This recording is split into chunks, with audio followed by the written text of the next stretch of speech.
Welcome back, everyone, to Furthering Christendom. I am your co-host, Mike DeVito, here as always with Dr. Tyler McNabb. And today we have a special guest, philosopher of religion and historian of modern philosophy, Dr. Kenneth Pearce. And Dr. Pearce is coming on to talk about his book, Is There a God? A Debate with Dr. Graham Oppy, a fantastic book. You got to check it out. We're going to get into that today. Dr. Pearce, how you doing? I'm doing well. Thank you for having me. Oh, thank you so much for coming on, and really excited about this conversation. Let me get my notes up real quick. And so I'll start it off and then I'll kick it over to Tyler. But first, I noticed that you argue that when it comes to simplicity, we should care about which hypothesis is simpler at the most fundamental level. Can you explain why we should take the fundamental level to be what's important when it comes to simplicity? Sure.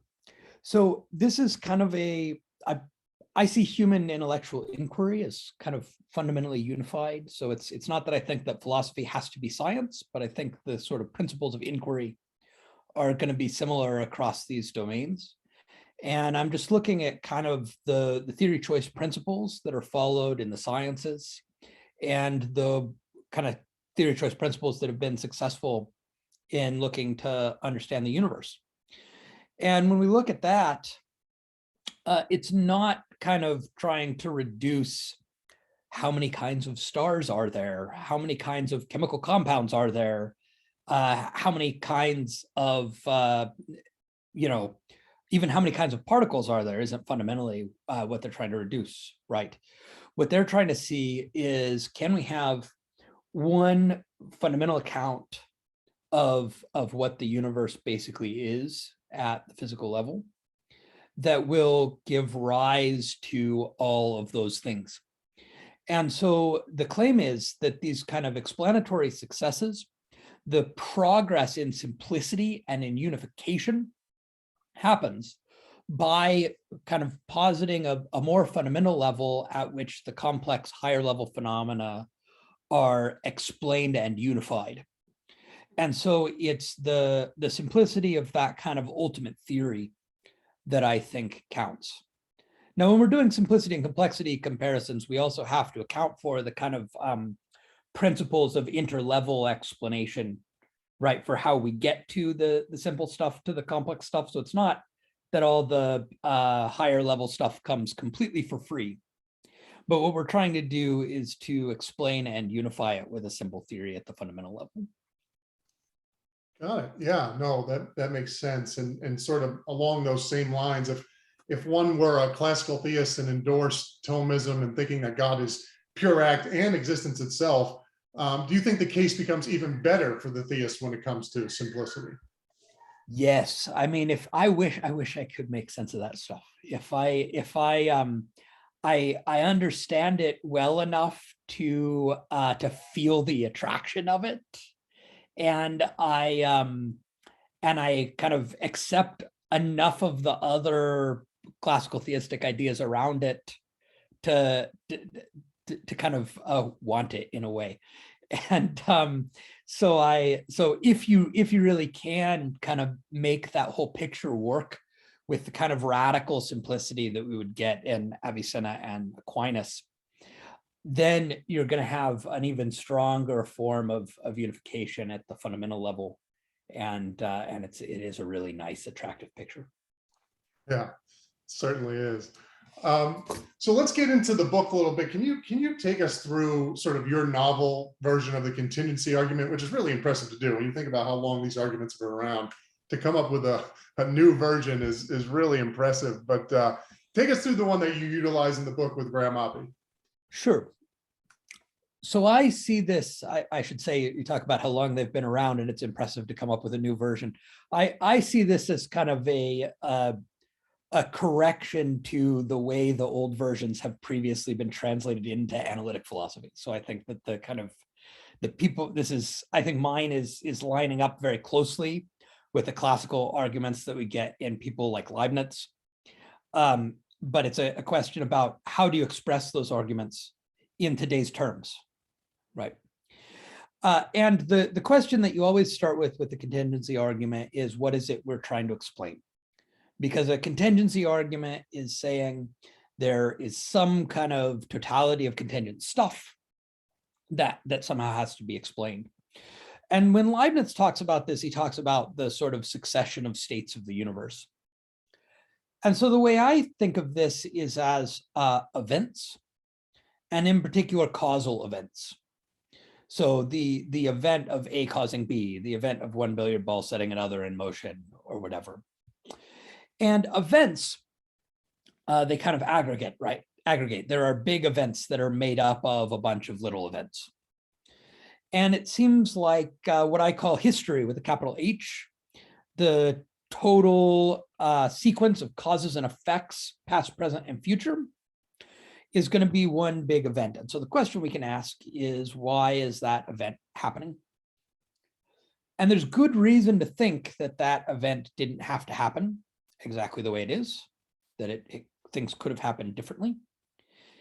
And so we need kind of an explanation, or we would like one anyway. And that explanation can't be causal, because the thing we're trying to explain is the complete sequence of causes and effects. So any instance of causation would be part of history. And so what we're going to need instead is some other kind of explanation of why the total causal sequence occurs. And in contemporary metaphysics, the term for these other types of metaphysical explanation is grounding. Grounding, as I define it, there's a lot of kind of debate about how exactly to think about this. I use the term grounding broadly for what some other philosophers call ontological dependence. It's the relation or family of relations whereby more fundamental things give rise to less fundamental things. And so the statue is grounded in the arrangement of the clay. The water is grounded in the hydrogen and oxygen and the covalent bonds between them, and so on. And what I say is that a grounding explanation is well suited to give us just what we need. There is some kind of deeper reality, more fundamental reality, that's going to explain in this grounding way the total sequence of causes and effects. Now, one place where my argument does differ from the classical arguments is that I don't assume the principle of sufficient reason as a premise. And that's going to prevent the argument from being anything that we'd call a proof, right? So we don't assume that just because there's this thing that needs an explanation, therefore it must have one. Instead, we just have a methodological principle that's really basic to science and philosophy and everything, that says we like to explain more things rather than fewer if we can, right? So other things being equal, we prefer theories that explain more things rather than fewer. And so then I argue that, here's this thing, the big event history, the total sequence of causes and effects, that seems like the sort of thing that we would like to explain. Classical theism, using classical in the broad sense that doesn't presuppose the really strong notion of divine simplicity, but classical theism is a theory that can provide an explanation for that at least allows it to have an explanation. And there's no possibility of explaining it within naturalism. And so this is kind of a point in favor of classical theism. All right, so I'm going to take over. Mike, if that's okay with you, I'll take the pass. Yeah. And yeah, so Graham Oppy's view, as I understand it, is that the initial singularity seems to be necessary. The laws of nature seem to be necessary, and what's possible is understood in terms of how the world has unfolded and how the world could unfold from the initial singularity. So that's how I understand Oppy there. Feel free to correct me in any ways if I've misrepresented him. So he says we don't need this. We don't have this contingent universe that needs explanation, right? There are certain features of the universe that are necessary in themselves, and so we don't need to have God, right? We don't need to postulate God to make sense of any of this. How do you respond? And feel free to add anything else that you want. Right. So So Oppy's view, it really restricts the scope of contingency, right? And I think this is problematic for him in kind of two closely related respects. The first is that he's just doing some metaphysics of a sort that a naturalist shouldn't. So kind of in terms of why do I think naturalism is the leading competitor to theism, right? Why is naturalism a better view than other non-theistic types of supernaturalism, for instance? Why is it attractive, and why are we all talking about it? Well, because science is great, and it does a kind of great job of explaining lots of stuff. It's got a fantastic track record in terms of its practical application. And what the naturalist really wants to say is, look, we've got this well-confirmed science stuff. We don't need to go doing this other shaky metaphysics kind of stuff, right? But Graham's theory of necessity is not rooted in science in that way. So it should actually be his kind of approach to possibility and necessity. It ought to be derived from the science, and it just isn't. That's the kind of first half. But the second half, it actually gets worse than that, because his account is inconsistent with the most straightforward interpretations of our current science. And the reason for that is that his account supposes that if, as appears to be the case, the kind of totality of physical reality began from an initial singularity that is in the finite past, then that's necessarily true. But in fact, the Einstein's field equations, the basic equations of general relativity, admit of a variety of solutions there as differential equations generally do. And it's kind of part of the practice of physics to distinguish which solutions do and don't have physical significance.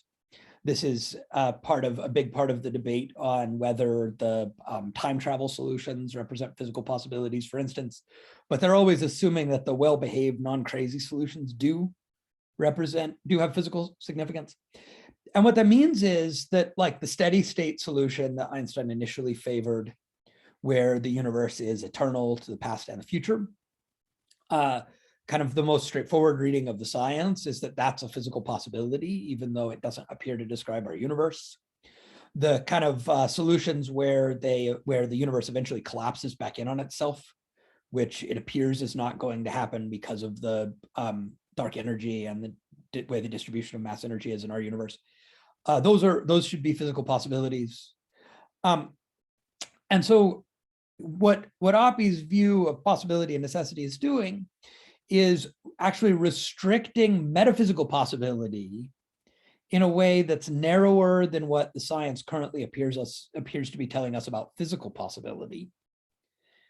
And that this just really isn't a thing that a naturalist whose whole game is about respect for science ought to be doing. So naturalists, I think, really do need to accept, if not contingency in the laws, I think they could maybe get away without that, at least contingency in the boundary conditions, which is going to result in contingency in that initial state of the universe, which means that the naturalist isn't going to get complete explanation in the way that Oppy hopes to do. But I mean, it just seems modally implausible.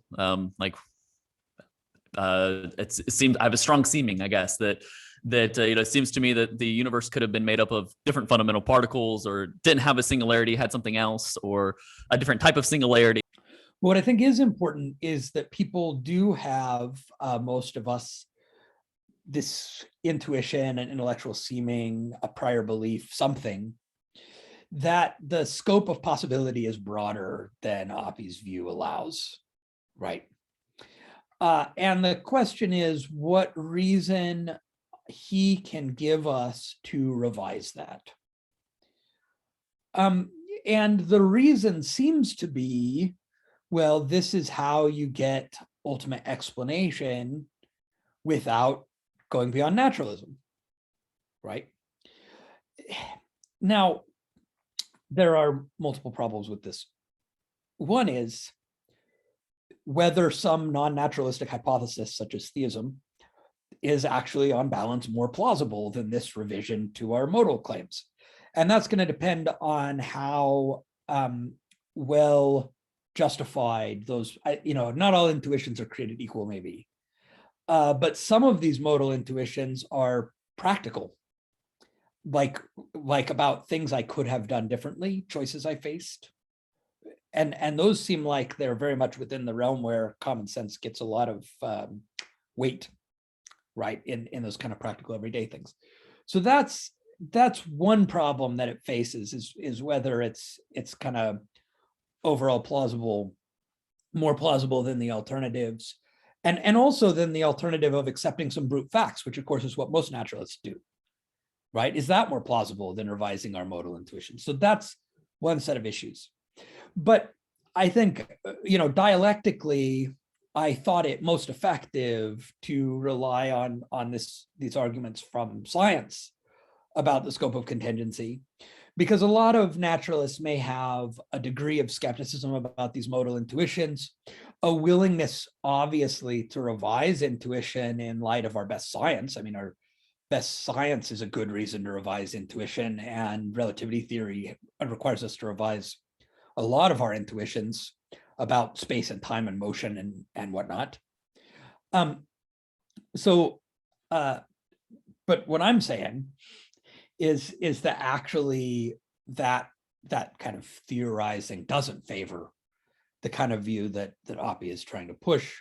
Perhaps it doesn't tell us whether the scope of possibility is as broad as our intuitions suggest, and maybe we don't all have the same intuitions, but it at least tells us that the scope of possibility, as best we can understand the kind of straightforward reading of our current best science, the scope of possibility seems to be broader than Oppy's account allows.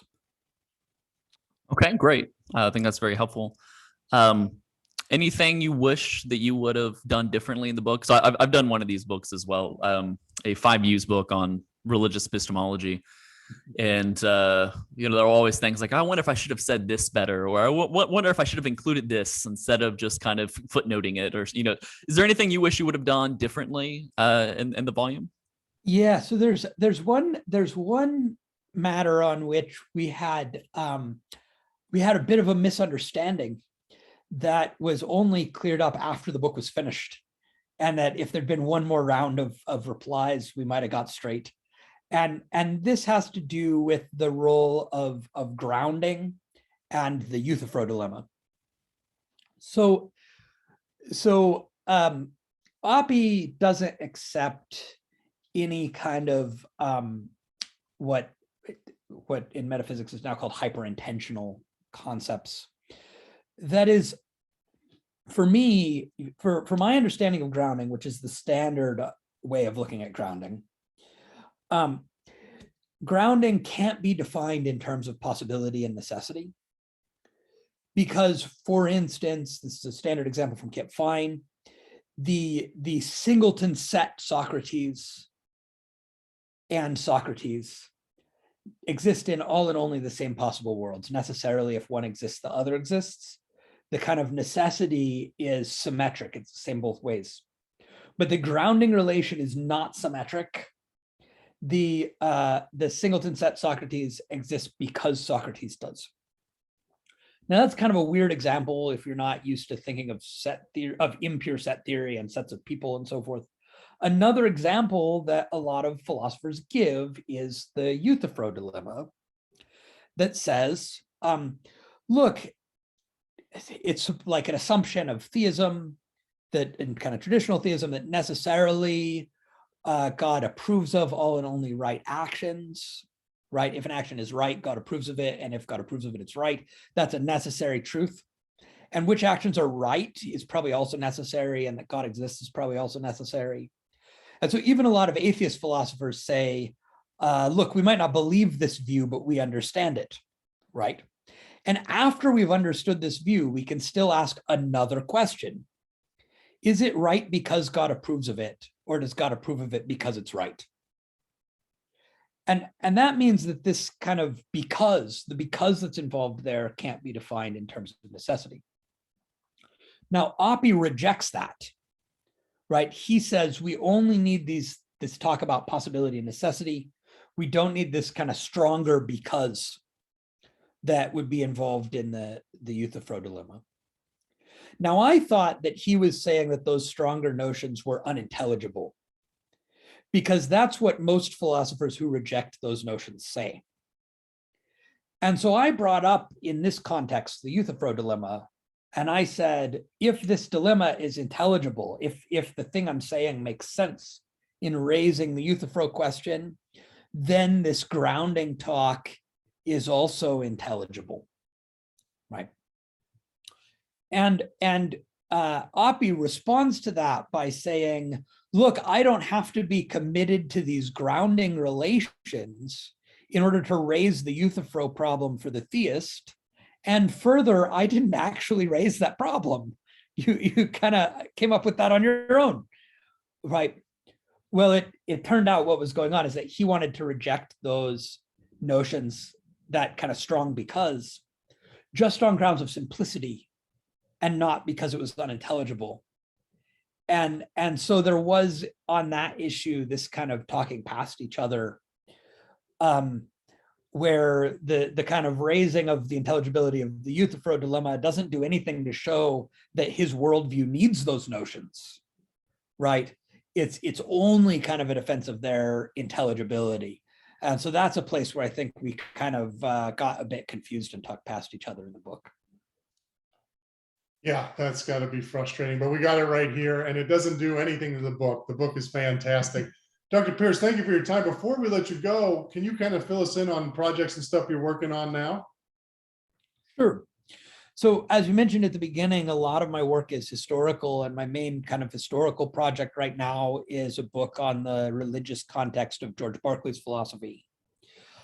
In terms of the contemporary stuff, I'm working very much on this kind of unresolved issue that comes up a few times in the book, which is exactly how we are to understand human and divine freedom, and which is a crucial problem in terms of how we actually manage to introduce contingency into a broadly classical theistic worldview. And so I'm doing some more work on both why we really do need robust contingency and also kind of what the best way for the theist to deliver that result might be.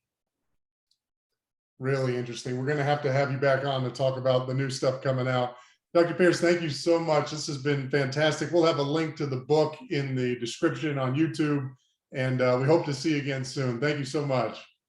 Great. Thank you very much.